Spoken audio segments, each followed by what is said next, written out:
가정의 달이 되면 저는 가끔 이런 엉뚱한 생각을 해 봅니다. 가정의 달인데 어린이날도 있고 어버이날도 있는데 왜 부부의 날은 없나? 그 가정의 중심축이 남편일 텐데 왜 남편의 날은 없고 왜 아내의 날은 없는가? 가정을 꾸리느라고 등골이 휘도록 일을 하는데 남편의 날은 없고, 가정을 건수하느라고 온갖 가정의 굳은 일을 다 하면서 가정을 챙긴 왜 아내의 날은 없는가? 부부의 날이 없는 게 난 늘 이상했어요. 그러다가 어떤 분에게 물었더니 이렇게 말하는 분이 있더라고. 부부의 날도 목사님이 있어요. 근데 달력에 없더라고. 혼자서 그래서 이런 생각을 해봤습니다. 왜 그럴까? 제 혼자서 내린 결론입니다.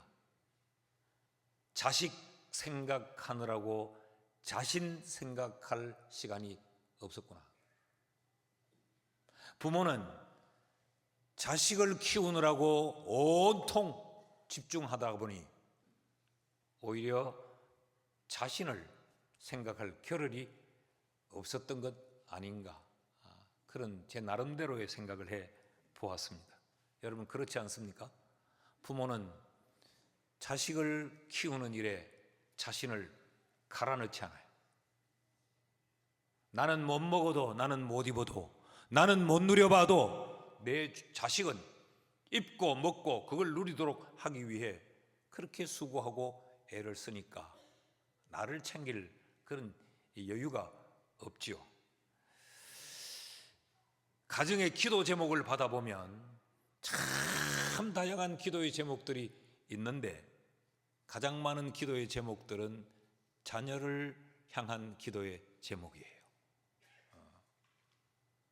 그 기도의 제목은 다른 기도 제목보다 더 절실하고 더 간절합니다. 남들에게 우리는 자녀를 자랑합니다.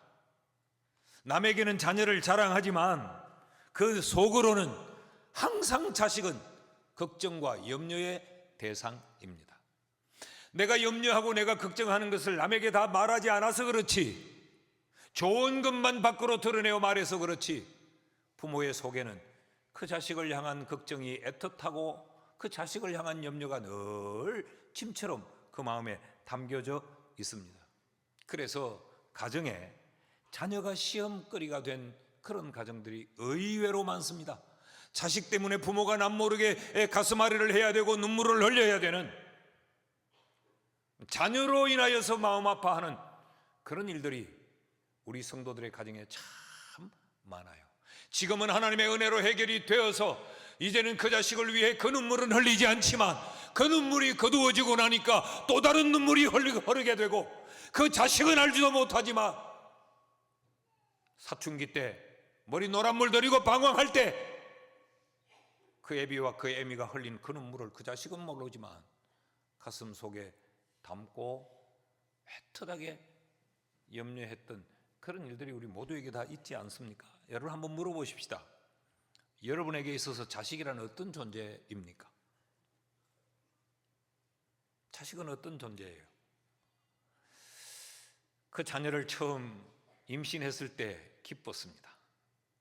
그 자식을 해산할 때 모든 뼈가 다 으스러져 가는 그런 고통을 겪었지만 그래도 그 생명을 낳고는 너무 기쁘고 너무 즐거워했습니다. 자식은 우리에게 고통도 안겨주지만 기쁨도 안겨주는 듯 했습니다. 그 자식을 키우면서 나름 부모로서의 보람도 많이 느낍니다. 그런데 보람을 느끼는 것보다는 그 자식을 향한 노심초사하는 안절부절하는 마음이 부모에겐 더 많은 거죠. 자식은 부모에게 어떤 존재인가? 참 어려운 존재입니다. 과거에는 자식들이, 옛날에는 부모 눈치를 봤어요. 아버지 눈치를 보고 어머니 눈치를 보고 그랬습니다. 그런데 요즘은 부모가 자식의 눈치를 봐야 됩니다. 부모가 자식의 비위를 맞춰야 됩니다. 마음 불편해 하실까 봐. 식사는 어떻게 하시는지, 기분은 어떠신지 늘 눈치를 보며 살아요. 그렇지 않습니까? 성경은 자녀에 대해서 이렇게 가르칩니다. 시편 127편 3절에 보라, 자식들은 여호와의 기업이요 태의 열매는 그의 상급이로다. 자식은 하나님이 주신 선물이라고 말해요.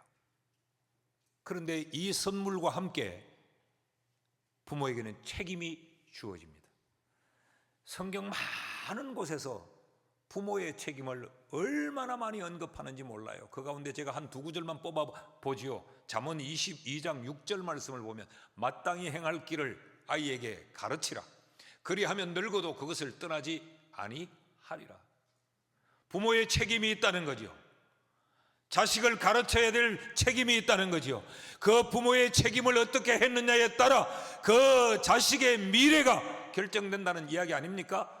부모의 책임을 다했다면 그 자식이 늙어도 온전한 자식이 될 수 있지만 그 부모가 해야 될 그 책임, 자식을 가르치는 책임을 다하지 못하면 그 자식이 늙어서 부모가 원치 않는 사람이 된다라고 지금 성경이 말하고 있단 말이죠. 신명기 6장 6절에서 7절은 이렇게 말합니다. 오늘 내가 네게 명하는 이 말씀을 너는 마음에 새기고 네 자녀에게 부지런히 가르치며 집에 앉았을 때이든지 길을 갈 때이든지 누워 있을 때이든지 일어날 때이든지 이 말씀을 강론할 것이며 초름도 흩어리지 말고 자식을 가르치라. 그런 이야기 아닙니다. 앉았을 때이든지 누웠을 때이든지 일어날 때든지 어떤 때라도 내 자식에 대한 부모의 책임을 다하라고 지금 성경은 가르치고 있습니다. 이런 말씀을 근거로 해서 정의를 내려본다면 자녀는 부모에게 어떤 존재인가? 책임져야 할 존재입니다. 가정의 달이 되면 늘 부모 공격, 자식이 부모를 잘 섬기고 부모의 은혜를 기억해라 라고 하는 걸 우리가 일상적으로 들어오는데 오늘은 이 말씀을 좀 들어보시죠. 부모로서의 책임져야 할 그 삶을 우리는 살고 있는가? 책임져야 될 존재이기 때문에 자녀는 참 만만치 않습니다. 굉장히 만만한 것 같은데 자식은 만만치 않아요. 집사님 그렇지 않은가요? 그래서 옛 어른들은 자식 농사가 참 어렵다 그랬어요. 농사는 씨를 뿌려놓고 물만 주면 돼요. 그럴 때 되면 그 땅을 헤집고 파릇파릇 싹이 돋아나는데 자식은 낳아놓고 밥만 먹이면 되는 것이 아니라는 거죠. 그래서 자식 농사가 참 어렵다는 이야기입니다. 제가 1년 중에 가정의 달에 이런 설교를 할 때 제가 제일 약해집니다. 가장 자신 없는 부분이기 때문에 그래요. 그래서 오늘 제 얘기를 하는 게 아니고 성경의 이야기를 합니다. 어떻게 해야 하는가? 부모는 자식을 책임져야 할 존재라고 하면 우리가 어떻게 해야 부모로서의 자녀에 대한 책임을 질 수 있는가? 1절에서 이 5절 말씀을 통해서 욥은 부모로서 어떤 부모였는가? 성경은 우리에게 삶으로 자식에게 본을 보이는 부모가 되라 라고 말합니다. 다시 말하면 자녀에 대하여 책임을 지는데 내 삶으로 자식에게 본을 보여야 자식을 책임지는 부모가 된다라는 이야기죠. 욥에게는 10명의 자식이 있었습니다. 2절 말씀을 보면 그에게 아들 7과 딸 3이 태어나니라. 이것은 욥에게 숫자적으로 아들이 7이요 딸이 3이었다라고 하는 의미인데 이 10이라고 하는 이 숫자는 이스라엘과 중동 지역에서는 굉장히 특이한 숫자예요. 의미가 있는 숫자예요. 10은 만수입니다. 그들은 물건을 할 때 하나 둘 셋 넷 다섯 여섯 일곱 여덟 아홉 열 한 묶음, 하나 둘 셋 넷 다섯 여섯 일곱 여덟 아홉 열 한 묶음, 그리고 6이 10이 만수예요. 그러니까 그들에게 있어서 이 10이라고 하는 숫자는 충족, 만족, 부족함이 없음, 자랑스러움, 이런 의미를 다 담고 있어요. 우리도 그러죠. 7자를 우리는 괜히 좋아합니다. 럭키 세븐, 행운의 숫자라고 하는 것처럼 이들에게 이 10이라는 숫자는 부족함이 없는, 만족하는 그런 의미를 담고 있는 숫자가 10입니다. 그러니까 지금 욥은 그 자식들에 대하여서 만족한다는 거죠. 그 자식들은 욥에게 있어서 만족을 누리게 하는 그 자녀라는 의미입니다. 그 욥은 자녀의 복을 받은 사람이에요. 자녀로 인하여서 만족하고 자녀로 인하여서 기뻐하고 즐거워하는 그 가정, 그게 바로 욥의 가정이었습니다. 그런가 하면 3절 말씀을 보면 욥은 굉장히 부자였습니다. 그의 소유물은 양이 7,000마리요 낙타가 3,000마리요 소가 500결이요 암나귀가 500마리며 종도 많이 있었으니 이 사람은 동방 사람 중에 가장 훌륭한 자라. 동방 사람 중에, 이 말은 동쪽 지역의 그런 이야기예요. 그러면서 동시에 고대 사회 전체를 통칭하는 의미입니다. 그 시대에 가장 훌륭한 자였다. 여기 훌륭하다라고 하는 이 말은 가도라고 하는 단어인데 영어 성경에 보시면 great, 옛날 성경에는 큰 자라 그렇게 번역을 해 두었어요. 이 말은 욥이 막강한 권력을 가지고 있는 자, 그런 의미가 아니고 지금 이 말이 무엇 끝에 나옵니까? 욥이 이만큼 많은 물질을 가지고 이만큼 많은 재력을 가진 자라고 하면 그 끝에 욥은 동방 사람 중에 가장 큰 자라. 그 말은 욥은 그 시대의 최고의 부자였다, 그런 이야기. 누구와 견줄 수 없는 부자가 바로 욥이었어요. 그러니까 욥을 한마디로 말하면 부러울 것이 없는 사람입니다. 욥은 부러울 것이 없었어요. 자녀들이 욥에게 너무 기쁨이요 만족했어요. 그런데 부족함이 없는 물질을 소유하고 있었습니다. 욥은 부러울 것이 없는 사람인데 우리는 이 욥이 부러움의 대상입니다. 여러분, 우리도 이렇기를 원하지 않습니까? 나는 우리 성도들이 욥처럼 이런 복 받기를 원합니다. 나는 우리 성도들의 가정에 자식들로 인하여서 부모가 너무 행복하고 만족한 그런 가정, 물질의 궁핍함을 모르는 그런 가정, 나는 여러분의 가정이 되기를 축원합니다.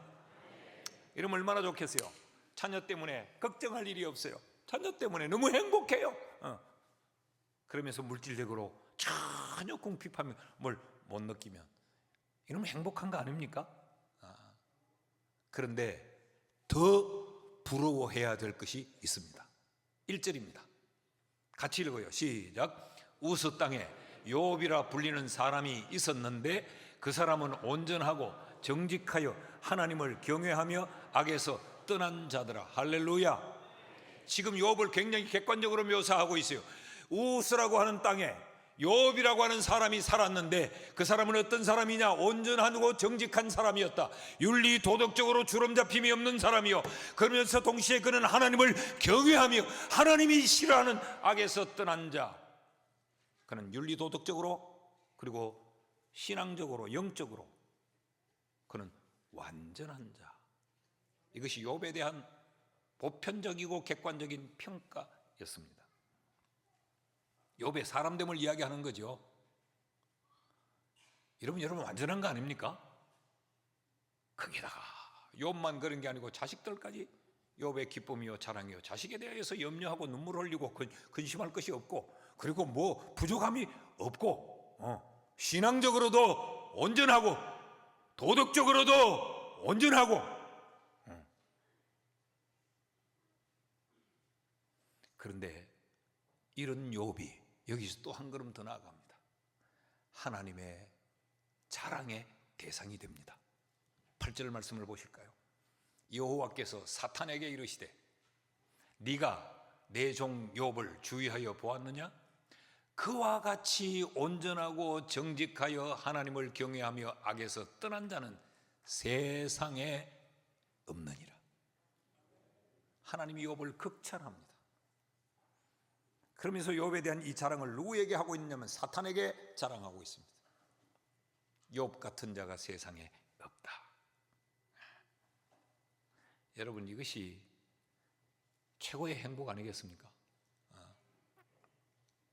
그런데 이런 욥의 자랑들을 성경은 욥의 자녀들과 연관시키고 있습니다. 자, 1절에서 욥은 이렇게 대단한 존재였다. 그리고 8절에서 하나님의 자랑의 대상이다. 그리고 그 사이에 욥의 자녀들의 이야기를 딱 집어넣어 놓습니다. 4절 말씀을 보시죠. 그의 아들들이, 욥의 아들들이 자기 생일에 각각 자기의 집에서 잔치를 베풀고 그의 누이 3명도 청하여 함께 먹고 마시더라. 이야, 저는 이 표현을 보면서 참 되는 집은 다르구나. 자녀들이 이렇게 화목했다는 거죠. 그 아들들이 생일이 되면 형제들을 다 불러서 같이 즐거워하며 먹고 마시고, 시집간 그 누이의 가정도 다 불러서 먹고 마셨더라. 우리 교인들의 가정을 이렇게 돌아보면 형제끼리 담을 쌓고 사는 가정도 많고 원수처럼 지나는 가정도 많고, 없고 가난할 때는 그렇게 서로 형제간에 형제 애도 있더니만은 조금 물질을 손에 잡으니까 형제간에 원수져서 사는 그런 집안들도 많이 있더라고요. 그런데 이 집은 보세요. 그 형제의 어느 생일이 되면 형제가간들이 다 모여서 즐겁게 축하하고 그랬다는 이야기입니다. 자, 그런데 이때 욥이 이런 행위를 했다고 소개합니다. 5절 말씀을 보면 그들이 차례대로 잔치를 끝내면, 그러니까 이들이 잔치를 이렇게 마칠 때마다 욥이 그들을 불러다가 성결하게 하되 아침에 일어나서 그들의 명수대로 번제를 드렸으니 이는 욥이 말하기를 혹시 내 아들들이 죄를 범하여 마음으로 하나님을 욕되게 하였을까 함이라. 욥의 행위가 항상 이러하였더라. 욥의 삶이 늘 이랬다는 거예요. 그 자녀들 앞에서 욥은 항상 본이 되는 삶을 살았다는 거예요. 하나님 앞에서 항상 본이 되는 그 삶을 하나님 앞에서 살면서 동시에 그 자녀들에게 보여준 거죠. 성경은 지금 이런 욥을 우리에게 소개하고 있습니다.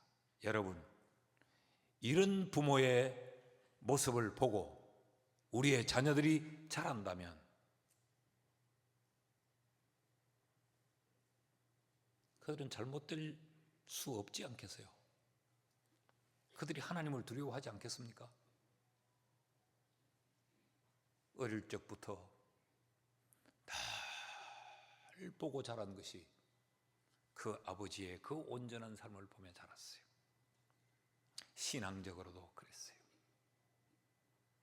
세상에서의 도덕적으로도 주름 잡히지 않는 삶을 살았어요. 항상 그 삶을 사는 그 부모를 보며 그 부모 아래서 자란 그 자식이 사는 것은 이런 것이구나. 자기들도 모르는 사이에 이렇게 사는 것이구나를 학습하지 않겠습니까? 자식들은 부모가 걸어가는 발자국에 밑줄을 긋습니다. 무슨 이야기인가 하면 부모를 보고 배웁니다. 내가 걸어간 나의 발자국에 자식은 밑줄을 그으면서 부모에게서 본 대로 배운 대로 그들의 삶을 그렇게 살아요. 저는 내 자식들이 나의 이런 점만은 배우지 않았으면 좋겠다. 나의 이런 점만은 닮지 않았으면 좋겠다. 그래서 나는 내가 내 자식들이 닮지 않고 싶은 그것을 내 자식에게 가르친 바가 없어요. 그런데도 보면 나를 닮지 않았으면 좋겠다고 싶어 가르치지 않는 것을 내 자식들이 그대로 닮아 있는 모습들을 보게 됩니다. 여러분 자신이 있으신지요?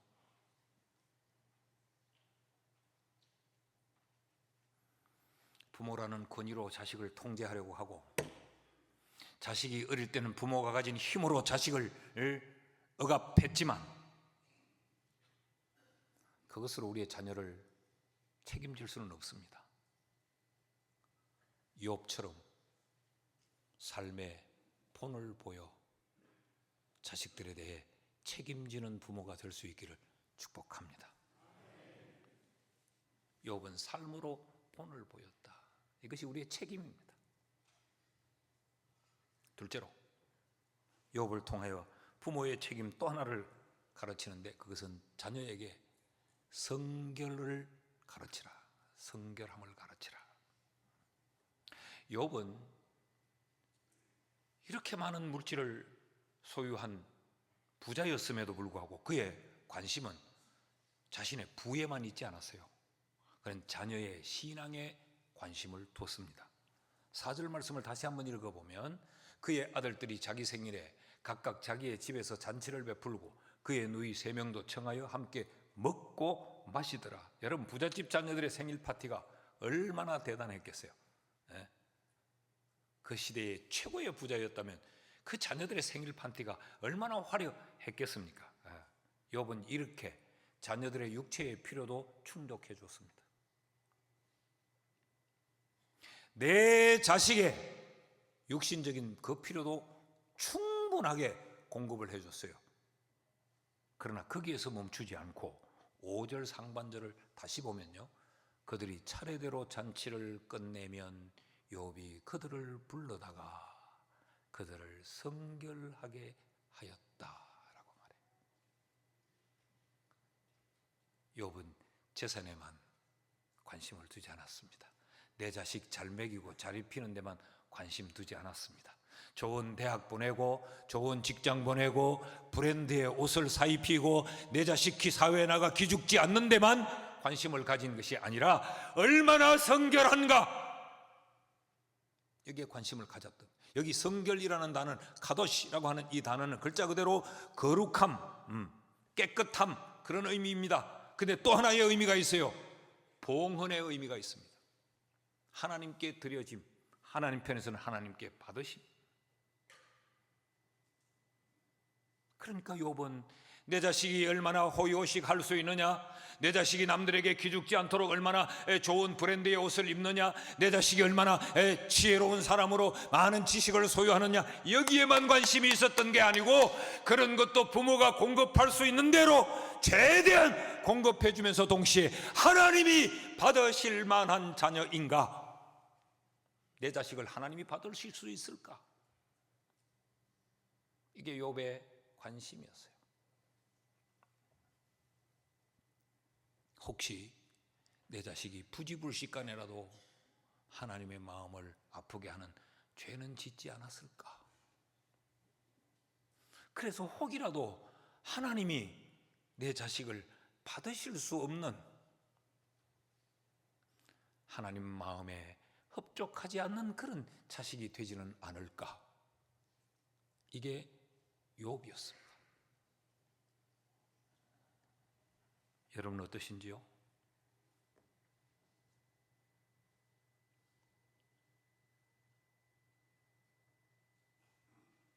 부모의 기쁨은 자식 자랑입니다. 내 자식이 좋은 대학 들어갔고, 내 자식이 좋은 직장 다니고, 내 자식이 진급했고, 내 자식이 대단하다 자랑해야지요. 우리가 그것 때문에 살고 애를 쓰고 노력했는데. 거기서 빠뜨리지 말아야 될 것이, 그런데 신앙은 더 좋아요. 이게 자랑해야 될.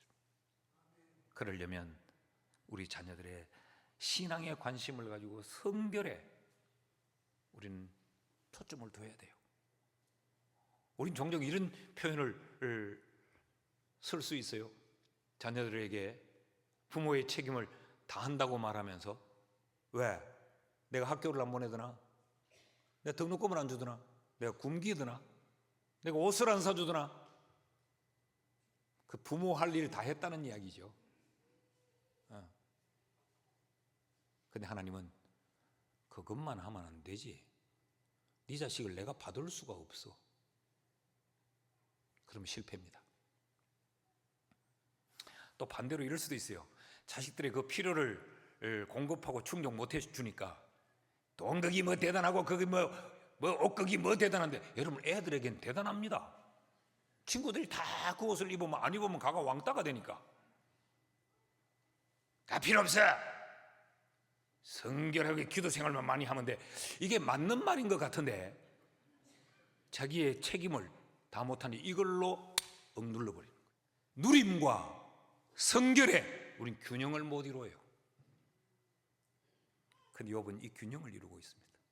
내 자식이 하나님의 은혜와 보고를 누릴 수 있도록 부모가 자식들의 필요를 공급해 줘야죠. 안 돼서 못하는 건 어쩔 수 없지만, 그리고 그 자식의 성결함에 우리는 관심을 둬야 하는 겁니다. 근데 우리는 애들이 학원 빠지면 부모가 죽는 줄 압니다. 엄마, 난 오늘 너무 힘들어 학원 안 갈래.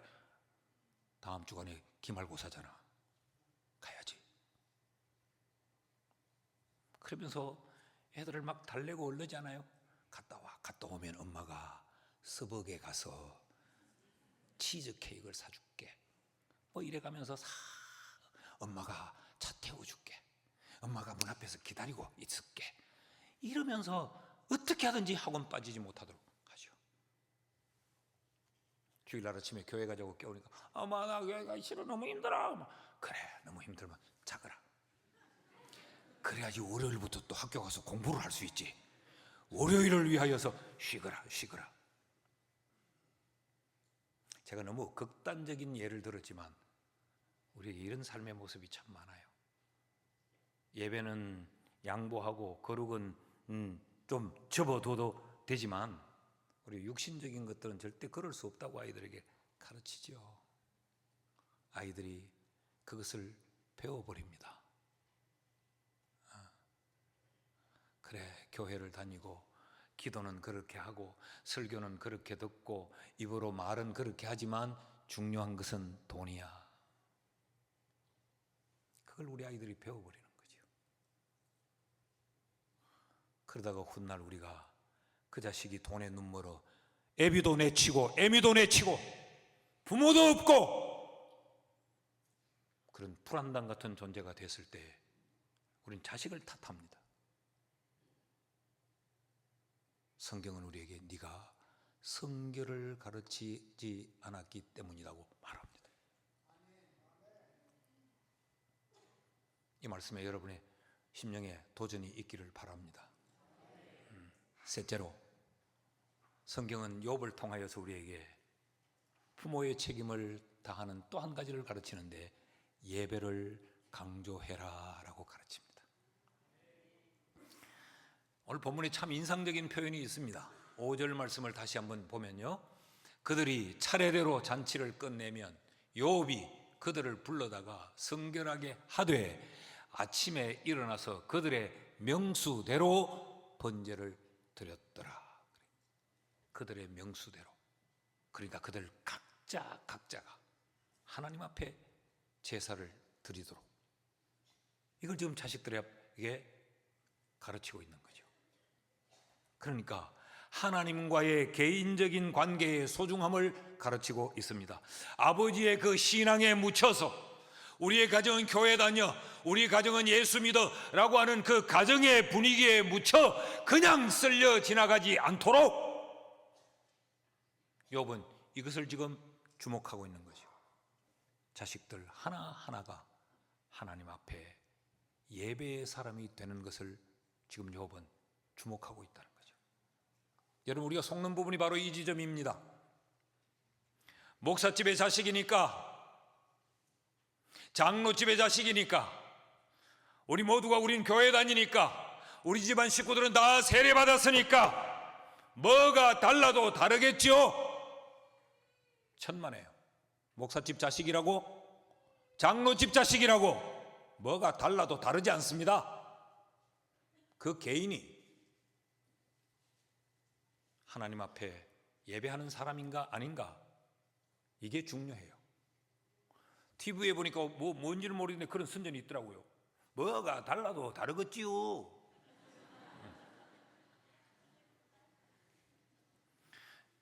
저도 많이 속았습니다. 저는 목사집 자식이 그래도 뭐가 달라도 다르겠지요라고 저는 믿었고, 그래도 그 아버지 엄마가 장로고 권사면 뭐가 달라도 다르겠지요, 난 그걸 믿었어요. 제가 이 교회 31년을 목회하면서 우리 교회에 얼마나 많은 교역자들이 지나갔겠어요. 그 교역자들을 청빙할 때마다 목사의 자식들은 가산점이 조금 붙습니다. 제 팔이 약간 굽어요. 이거 봐봐, 목사집의 자식들이니까 잘 안 배웠겠나. 근데 제 아버지가 장로니까 그래도 조금만 낫겠나. 요즘은 절대 가산점 없습니다. 뭐가 달라도 다르기는 안 그렇더라고. 목사집 자식인데 예배를 우습게 알기도 하고, 장로집 자식인데 교회를 소중히 여기지 않기도 하고, 오히려 더 무례하고 더 방자한 모습도 많이 봐왔어요. 제가 지금 뭘 강조하고 있습니까? 여러분, 우리의 자식들 한 명 한 명의 그 신앙이 그들이 하나님 앞에서 예배자로 세어 있는가를 우리는 살펴야 돼요.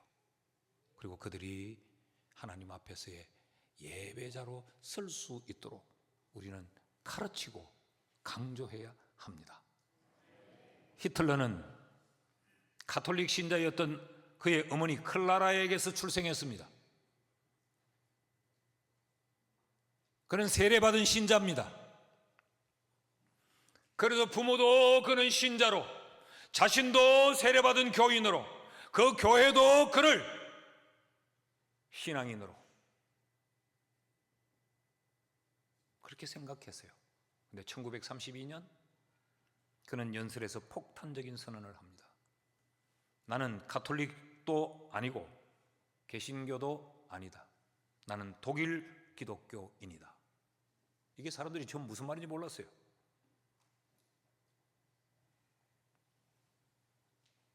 근데 그는 교회는 노예들의 집단이다. 교회는 세상에서 사라져야 될 리스트 가운데 넘버 원. 그래서 살인마적인 유대인들 집단 학살을 감행합니다. 부모가 속은 거지요. 세례받았으니까. 교회가 속은 거지요. 교인인 줄 생각했으니까.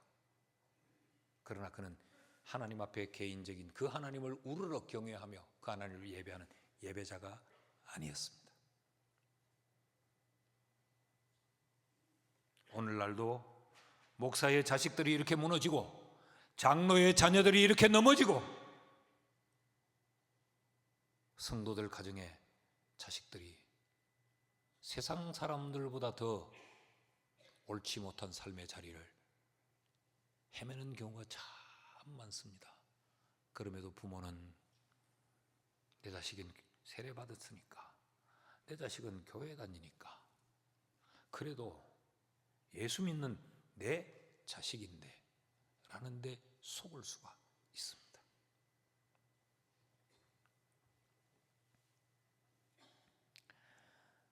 그 명수대로 제사를 지냈을 뿐만 아니라 아침에 일어나 번제를 드렸다 그래요. 번제는 오늘날 우리 예배로 이해하면 되겠죠. 그러니까 한번 생각해 보세요. 전날 그 부잣집의 파티는 먹을 게 얼마나 많았겠어요. 뭐 우리 가난한 집의 파티는 뭐 파티를 해도 먹을 게 없으니까 그저 통닭 한 마리 시켜놓고 콜라 하나 뜯고 나면 먹을 게 없지만 얼마나 엄청났겠어요. 그리고 그 다음날 쉽게 일어날 수 있었겠습니까? 근데 욥은 그 자식들을 아침에 잠에서 깨워 하나님 앞에 제사를 드리자고 합니다. 충분히 상상해 볼 수 있어요. 아빠, 어제 저녁에 우리 새벽 3시에 잤다고, 노래방 갔다 오느라고 요즘식으로 하면, 아빠 어제 저녁에 우리 파티를 새벽 몇 시에 끝났는데,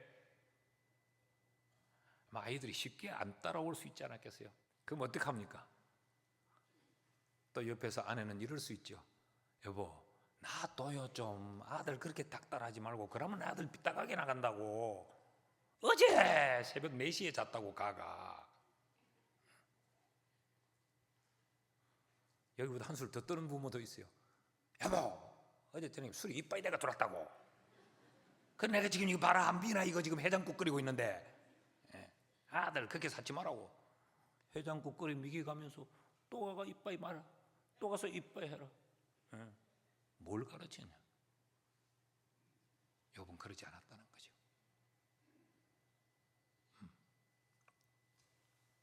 자, 욥은 그 자식들에게 예배의 가치를 가르치고 있는 겁니다. 예배는 환경과 상황에 따라 미루어지거나 양보될 수 있는 것이 아니다.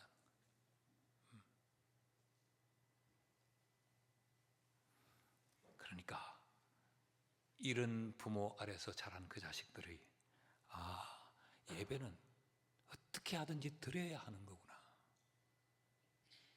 어떤 환경과 어떤 조건에서도 예배는 드려야 되는 거구나. 예배는 미룰 수 있는 것이 아니구나. 이걸 어릴 적부터 강조해오면 아이들이 배워버립니다. 여러분, 언제나 우리 자식을 우리가 끼고 살 수 있습니까? 우리가 떠나버린 어느 날, 오늘 1부, 2부 찬양되는 이 어버이 사랑에 대한 그런 찬양을 오늘 했어요. 오늘 1부, 2부 그 찬양대들이 노래한 그 가사를 제가 그대로 토시 하나 안 틀리고는 못 옮기지만 이런 내용이었어요. 오늘 2부 때는 힘들고 어려울 때 함께 기도하시던 어머니, 기쁘고 즐거울 때 찬송하시던 그 어머니, 그 사랑을 기억합니다. 그런 이제 찬양이었어요. 우리가 떠나고 난 다음 남겨진 그 자녀들이 우리를 그렇게 기억해야 하지 않겠어요? 예배를 그렇게 강조했는데 우리 아버지는 눈물 나고 힘들 때도 예배를 붙들고 일어섰는데, 그리고 그들도 예배를 붙잡지 않겠어요? 욥의 행위가 항상 이러하였더라 그랬어요. 사랑하는 여러분, 우리가 예배의 가치를 인식해야 우리 자식들이 예배의 가치를 배웁니다. 우리 자녀들에게 예배를 강조하는 부모가 될 수 있기를 축복합니다. 엄마 오늘 가기 싫어. 그래? 여보 오늘 가기 싫다 한다. 오늘 우리 가면서 영상으로 예배 보고 저 벚꽃놀이나 가자. 우리 교회도 영상으로 예배를 송출해요. 3부 예배를 드리는 분들이 제일 적어요. 1부, 2부 예배가 많아요. 지금 3부 예배는 현재 97명이 영상으로 지금 참여 중인데, 영상으로 송출하는 것은 푸득불 예배하자는 거예요. 이게 익숙해져 버리면, 자식들이 여기에 익숙해져 버리면 교회를 꼭 가야 돼. 엄마 아빠 안 가고 다 예배 보던데. 그러니까 넘어가지고 게임 실컷 하다가 엄마가 쓱 들어오면 나 예배 봐 지금. 엄마 예배 봐. 지금 목사님 이러고 있잖아. 이럴 수도 있잖아요. 여러분 지금 갑자기 97명이 줄어들 수 있는데 형편이 있겠죠. 형편이 있고 사정이 그러겠죠. 근데 우리가 자식을 생각하잖아요. 자식을. 그래서 우리 모두 자녀를 책임지는 부모가 될 수 있기를 주의 이름으로 축복합니다.